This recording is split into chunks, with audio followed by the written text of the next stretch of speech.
hubungan antara makhluk hidup dalam ekosistem dan keseimbangan ekosistem. Halo anak-anakku, Assalamualaikum warahmatullahi wabarakatuh. Selamat pagi anak-anak semua. Bagaimana kabar kalian di rumah? Nah, semoga anak-anak beserta keluarga di rumah selalu dalam keadaan sehat walafiat. Amin. MI Kresna is the best. Nah, anak-anak, pada hari ini kita akan belajar bersama tematik IPA, tema 5, subtema 2, dan 3. Silahkan diambil bukunya tematik, tema 5, subtema 2, dan subtema 3. Nah, sebelum kita belajar bersama, marilah kita mulai pembelajaran kita hari ini dengan membaca basmalah. Bismillahirrahmanirrahim. Nah, anak-anak, semoga pembelajaran kita hari ini berjalan dengan lancar dan kalian mendapatkan ilmu yang bermanfaat. Silakan dibuka halaman 103. Pada subtema yang pertama kemarin, kita sudah mempelajari tentang ekosistem. Tentu kalian masih ingat nggak? Apa itu ekosistem? Ekosistem adalah hubungan timbal balik antara makhluk hidup dengan lingkungannya. Nah, ekosistem ini komponennya dibedakan menjadi dua. Ada komponen biotik, ada komponen abiotik. Komponen biotik berarti yang berupa makhluk hidup seperti hewan, manusia, dan tumbuhan. Kalau komponen abiotik berarti berupa benda-benda tak hidup. Ada udara, air, suhu, dan lain sebagainya. Nah, pada subtema yang kedua ini kita akan mempelajari tentang hubungan antar makhluk hidup di dalam ekosistem. Yang pertama yaitu rantai makanan, halaman 103. Setiap makhluk hidup itu membutuhkan makanan untuk bertahan hidup. Nah, dari memakan itu kita bisa memperoleh energi. Energi kita gunakan untuk bergerak, kita gunakan untuk tumbuh, dan kita gunakan untuk melakukan segala aktivitas. Nah, karena setiap makhluk hidup membutuhkan makanan, maka terjadi rangkaian peristiwa makan dan dimakan. Nah, rangkaian peristiwa ini disebut dengan rantai makanan. Diingat-ingat nggih, rangkaian peristiwa makan dan dimakan antar makhluk hidup untuk kelangsungan hidupnya disebut dengan rantai makanan. Nah, setiap makhluk hidup di dalam rantai makanan ini punya perannya masing-masing. Untuk perannya dibedakan menjadi 3. Ada yang berperan sebagai produsen, ada yang berperan sebagai konsumen, ada yang berperan sebagai pengurai. Yang pertama, yang berperan sebagai produsen ini adalah makhluk hidup yang bisa membuat makanannya sendiri melalui proses fotosintesis. Dalam hal ini yang dimaksud produsen adalah tumbuhan. Ingat-ingat nggih, tumbuhan berperan sebagai produsen. Nah, apa bu contohnya tumbuhan yang berperan sebagai produsen? Semua jenis tumbuhan, terutama tumbuhan hijau seperti rumput, padi, jagung, dan lain sebagainya. Nah, produsen alias tumbuhan ini mampu mengubah energi cahaya menjadi energi kimia.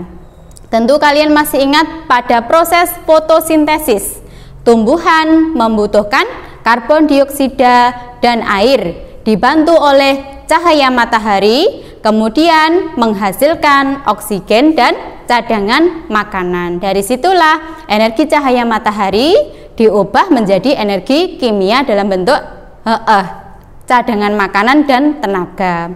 Yang kedua, setelah produsen, ada makhluk hidup yang berperan sebagai konsumen. Untuk konsumen ini dibedakan menjadi 3 tingkatan. Ada konsumen tingkat pertama, konsumen tingkat kedua, dan konsumen tingkat puncak. Yang disebut konsumen tingkat pertama itu adalah kelompok hewan yang memakan tumbuhan atau kelompok hewan herbivora. Nah, di subtema 1 kita sudah mempelajari tentang pengelompokan hewan. Ada hewan herbivora, hewan karnivor, hewan omnivor, dan insektivora. Diingat-ingat nggih, yang berperan sebagai konsumen tingkat 1 adalah golongan hewan pemakan tumbuhan atau yang disebut dengan herbivora. Contohnya yaitu rusa, kelinci, belalang, dan yang lainnya. Nah, konsumen tingkat 2. Konsumen tingkat 1 yaitu diduduki oleh golongan hewan herbivor. Sekarang konsumen tingkat 2 yaitu kelompok hewan yang memakan hewan lain ya. Jadi kelompok hewan yang memakan konsumen tingkat 1. Nah, konsumen tingkat 2 ini merupakan kelompok hewan karnivor, bisa juga omnivor. Contohnya katak, ular, tikus, dan ayam. Ingat-ingat nggih, konsumen tingkat 2 memakan konsumen tingkat 1. Kemudian yang ketiga adalah konsumen puncak. Konsumen puncak ini diduduki oleh kelompok hewan karnivor saja. Contohnya singa, elang, harimau. Nah, dia dikatakan konsumen puncak karena dia sudah tidak ada yang memangsa lagi. Ketika dia mati baru dia diuraikan. Beda lagi dengan konsumen tingkat 2, beda lagi dengan konsumen tingkat 1. Dan yang ketiga, peran ketiga diduduki oleh pengurai. Pengurai ini merupakan makhluk hidup yang menguraikan sisa-sisa tubuh makhluk hidup yang lainnya yang telah mati. Contohnya pengurai adalah bakteri, jamur, cacing tanah. Nah, itu merupakan golongan hewan pengurai. Tugasnya menguraikan sisa-sisa tubuh dari makhluk hidup yang sudah mati. Jika sudah diuraikan, zat hasil penguraiannya tadi berupa zat hara yang nantinya diserap kembali oleh tumbuhan. Nah, sebagai contohnya ada di buku kalian halaman 104. Di situ diberikan contoh tentang rantai makanan pada ekosistem sawah. Jadi rantai makanan yang terdapat di sawah. Rantai makanan yang pertama yang menjadi produsen adalah padi. Padi sebagai produsen. Padi dimakan oleh ulat. Berarti ulat berkedudukan sebagai konsumen tingkat 1. Ulat dimakan oleh ayam. Ayam sebagai konsumen tingkat 2. Dan ayam kemudian dimakan oleh elang, berarti elang sebagai konsumen puncak. Nah, begitu elang sudah mati, maka sisa dari tubuhnya dibusukkan oleh pengurai. Zat-zat energi yang terkandung di dalam elang diuraikan oleh pengurai. Nah, hasil dari penguraiannya berupa zat hara, kemudian diserap kembali oleh padi. Itu merupakan rantai makanan yang terdapat pada ekosistem sawah. Nah, rantai makanan apa hanya terjadi pada sawah? Tidak. Di semua ekosistem pasti ada rantai makanan yang terbentuk. Contohnya di ekosistem laut. Rantai makanannya berupa fitoplankton, zooplankton, ikan kecil kemudian dimakan oleh ikan sedang dimakan oleh ikan besar. Ikan besar mati diuraikan, kemudian zat haranya diserap kembali oleh fitoplankton. Nah, sebagai contohnya lagi ekosistem hutan. Yang pertama, di hutan terdapat rumput. Rumput dimakan oleh rusa. Rusa dimakan oleh harimau. Harimau mati diuraikan. Hasil penguraiannya berupa zat hara, kemudian diserap kembali oleh rumput dan lain sebagainya. Ingat nggih anak-anak, setiap makhluk hidup punya perannya masing-masing. Ada yang sebagai produsen, itu dimiliki oleh tumbuhan hijau. Ada yang sebagai konsumen tingkat 1, yaitu herbivora. Konsumen tingkat 2 bisa karnivora, bisa omnivora. Dan konsumen puncak yaitu golongan hewan karnivora. Dan yang keempat yaitu sebagai pengurai. Pengurai itu juga penting. Nah, lanjut anak-anak, halaman 105 tentang aliran energi dan siklus nutrien dalam rantai makanan. Tentu anak-anak sudah mengetahui nggih tumbuhan melakukan proses fotosintesis mengubah energi matahari menjadi energi kimia. Nah, silahkan diamati gambar kalian. Energi matahari diserap oleh tumbuhan. Di situ dicontohkan adalah tumbuhan padi yang berperan sebagai produsen. Padi mendapatkan energi dari matahari. Kemudian padi dimakan oleh burung. Maka energi yang ada pada padi tadi berpindah ke dalam burung. Nah, bukan hanya itu. Energi yang tersimpan itu juga dilepaskan ke lingkungan. Jadi ada dua pelepasan ya anak-anak. Energi dilepaskan ke lingkungan dan energi berpindah ke konsumen. Oke. Nah, ketika energi dari matahari tadi sudah ke padi, padi dimakan burung, maka energinya berada di burung. Burung pipit. Nah, ketika burung pipit dimakan oleh ular, maka energinya berpindah ke ular dan sebagian dilepas ke lingkungan. Lanjut, ketika ularnya dimakan oleh burung elang, maka energinya berpindah ke burung elang dan sebagian dilepas ke lingkungan. Ketika burung elang sudah mati, maka dia diuraikan oleh zat pengurai. Otomatis energi dan nutrisi berpindah dari burung elang ke pengurai dan sebagiannya juga dilepas. Nah, dari penguraian tadi, energi berupa zat hara dan nutrien kembali diserap oleh padi sebagai produsen. Nah, terus berputar, itu namanya siklus nutrien dalam rantai makanan. Nah, lanjut anak-anakku, halaman 117. Semua makhluk hidup yang tinggal di suatu ekosistem itu saling membutuhkan satu dengan yang lainnya. Makhluk hidup saling berinteraksi untuk mempertahankan hidupnya. Nah, interaksi antar makhluk hidup di dalam ekosistem ini disebut dengan simbiosis. Diingat-ingat nggih? Interaksi antara makhluk hidup dalam ekosistem disebut dengan simbiosis. Simbiosis ini dibedakan menjadi 3 anak-anak. Ada simbiosis mutualisme, ada simbiosis komensalisme, dan yang ketiga simbiosis parasitisme. Apa bedanya? Untuk simbiosis mutualisme ini merupakan hubungan atau interaksi antara dua jenis makhluk hidup yang saling menguntungkan. Jadi dua jenis makhluk hidup yang saling berinteraksi, dia sama-sama mendapatkan keuntungan. Contohnya bunga dan lebah. Bunga menghasilkan apa anak-anak? Menghasilkan madu. Nah, lebah berinteraksi dengan bunga, lebah memanfaatkan madu dari bunga. Sedangkan bunga dia juga mendapatkan manfaatnya. Apa manfaatnya? Membantu penyerbukan. Nah, dari situ dua-duanya mendapatkan keuntungan. Jika dua-duanya mendapatkan keuntungan, maka dia mengalami interaksi yang disebut dengan simbiosis mutualisme. Bukan hanya bunga dan lebah saja. Ada contohnya lain, yaitu ikan badut dan anemon.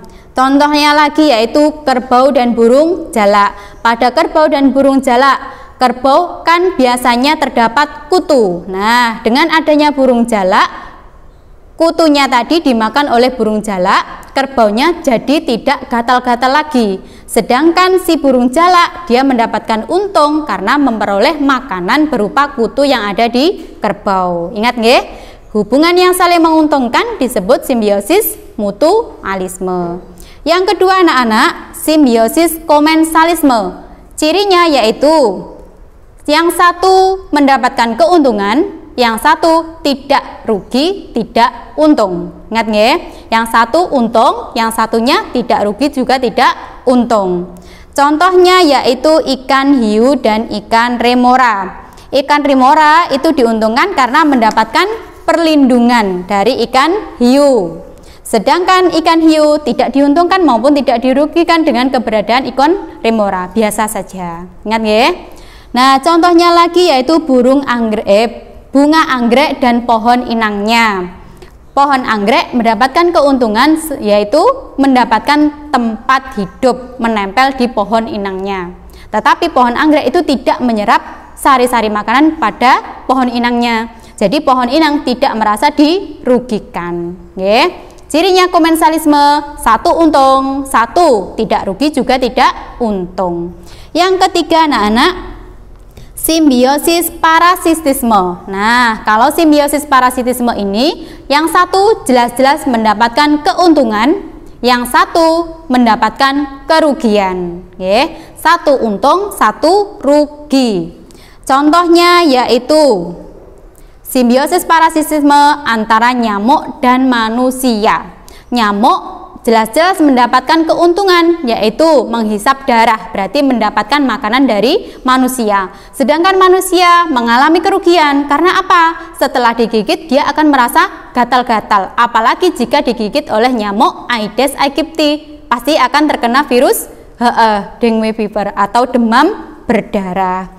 Ingat nggih, untuk simbiosis parasitisme yang satu untung, yang satu rugi. Contohnya lagi yaitu benalu. Misalnya benalu yang hidup di pohon mangga. Benalu menempel di pohon mangga sekaligus dia menyerap sari-sari makanan dari pohon mangga.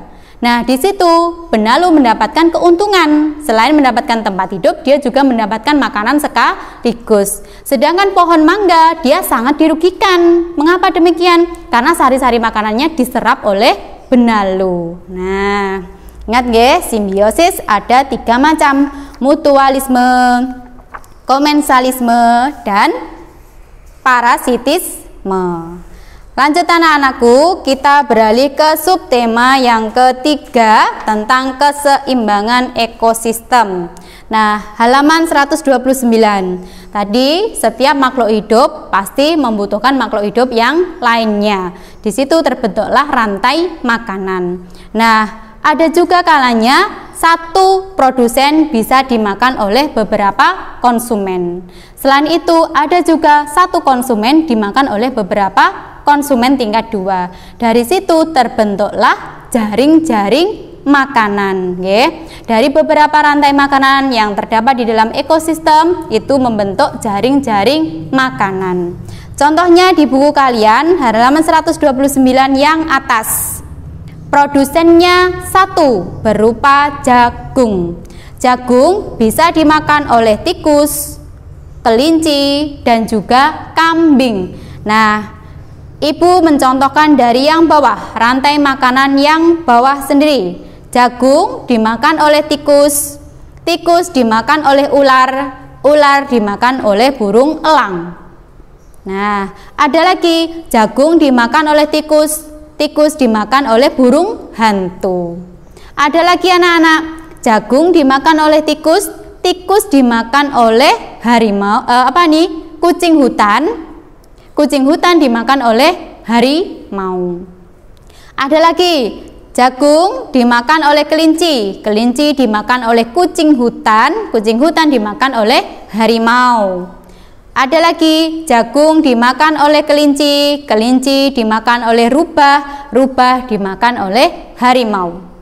Dan jagung dimakan oleh kambing, kambing bisa dimakan oleh rubah, dan rubah dimakan oleh harimau. Yang terakhir, jagung dimakan oleh kambing, kambing juga bisa langsung dimakan oleh harimau. Nah, dari situ produsennya berupa jagung. Konsumen tingkat 1 berupa tikus, kelinci, dan kambing. Konsumen tingkat 2 ada ular, burung hantu, kucing hutan, dan juga rubah. Sedangkan untuk konsumen puncak berupa burung elang dan harimau. Dalam satu ekosistem bisa terbentuk beberapa rantai makanan. Dari beberapa rantai makanan itu membentuk jaring-jaring makanan. Nah, lanjut anak-anakku. Halaman 132 tentang pengaruh perubahan lingkungan terhadap keseimbangan ekosistem. Seperti yang kalian ketahui, komponen-komponen dalam suatu ekosistem itu haruslah seimbang. Jika seimbang itu berarti tidak ada salah satu komponen yang lebih atau yang kurang. Perubahan yang terjadi pada salah satu ekosistem, pada salah satu komponen dalam lingkungan dapat menyebabkan segala proses dalam ekosistem terganggu. Jadi ada satu, misalkan konsumen tingkat satunya tidak ada. Itu juga bisa mempengaruhi keseluruhan dari ekosistem. Nah, dicontohkan pada buku kalian, di situ terdapat jaring-jaring makanan yang terdiri dari 3 rantai makanan. Rantai yang pertama, jagung, dimakan oleh belalang. Belalang kemudian dimakan oleh katak, katak dimakan oleh ular. Rantai makanan yang kedua yaitu jagung dimakan oleh belalang, belalang dimakan oleh kadal, kadal dimakan oleh ular. Dan rantai makanan yang ketiga, jagung dimakan oleh tikus, tikus dimakan oleh ular. Nah, dari situ dari jaring-jaring makanan itu, jika ada salah satu komponen yang berkurang ataupun lebih, itu bisa mempengaruhi keseimbangan ekosistem. Sebagai contoh, jika ularnya mati karena banyak perburuan liar sehingga populasi ular menurun. Apa akibatnya jika populasi ular menurun? Jika populasi ular menurun, maka populasi tikus akan meningkat. Jika populasi tikus meningkat, maka jagungnya menjadi berkurang. Semakin banyak tikus, maka jagungnya, hasil panen jagungnya semakin berkurang. Sebaliknya anak-anak, jika suatu ketika jagungnya itu mengalami penurunan karena kurangnya air hujan, jadi dia mengalami penurunan, jagungnya berkurang. Apa akibatnya? Populasi tikus, populasi belalang, populasi katak, dan populasi kadal, populasi ular juga ikut menurun. Nah, diingat-ingat nggih, jika ada salah satu komponen yang kelebihan atau kekurangan, maka akan mengganggu keseimbangan dari seluruh ekosistem. Lanjut anak-anakku, faktor-faktor yang mempengaruhi keseimbangan ekosistem. Faktor yang dimaksud ada 2 anak-anak, yaitu faktor alam dan juga faktor manusia. Faktor alam itu berupa bencana alam. Nah, contohnya gempa bumi, banjir, gunung meletus, tsunami, angin topan, tanah longsor. Nah, dari peristiwa alam atau bencana alam itu dikatakan menjadi faktor yang mempengaruhi keseimbangan alam, karena jika terjadi bencana alam, maka ekosistemnya juga akan rusak. Tempat hidup atau habitat dari ekosistem tersebut akan rusak. Misalkan di suatu hutan terjadi tanah longsor. Di situ biasanya ditumbuhi oleh tumbuhan, banyak tumbuhan yang hidup di situ. Di tumbuhan itu dijadikan tempat hidup serangga, dijadikan tempat hidup burung-burung kecil. Nah, jika hutannya rusak akibat peristiwa tanah longsor, maka habitatnya juga rusak. Otomatis ekosistemnya juga akan terganggu keseimbangannya. Yang kedua, yang sangat berbahaya yaitu faktor aktivitas manusia. Nah, aktivitas manusia yang dikatakan bisa mengganggu keseimbangan ekosistem ini antara lain penebangan pohon secara ilegal, pertambangan, pertanian dan perburuan liar. Nah, pada pertanian jika penggunaan pupuk pestisida yang sangat berlebihan itu juga bisa mengganggu keseimbangan ekosistem. Mengapa demikian? Karena serangganya mungkin bisa mati. Nah, serangga jika mati, tidak ada serangga sama sekali, maka burung pemakan serangga juga kebingungan untuk mencari makanan. Ini nggih. Jadi ada salah satu yang terganggu, maka seluruh ekosistemnya juga ikut terganggu. Nah, pada penebangan pohon secara liar, nah ini dikatakan sangat mempengaruhi keseimbangan ekosistem karena pohon itu sebagai tempat hidup serangga, sebagai tempat hidup burung-burung kecil. Jika tempat hidupnya dirusak, maka burungnya bingung mencari tempat hidup sehingga kemana-mana dan merusak ekosistem yang lainnya. Dan masih banyak yang lainnya nggih anak-anak. Nah, untuk tugas kalian hari ini yaitu silahkan kalian kerjakan penilaian akhir semester pada halaman 153 dan 154 muatan IPA. Ibu ulangi, penilaian akhir semester halaman 153 sampai 154 muatan IPA di buku tugas. Nah, marilah kita akhiri pembelajaran kita hari ini dengan membaca hamdalah. Alhamdulillahirabbil alamin. Semoga yang kita pelajari ini bermanfaat ya anak-anakku. Tetap semangat, terus belajar, berlatih, dan berkarya. Wassalamualaikum warahmatullahi wabarakatuh.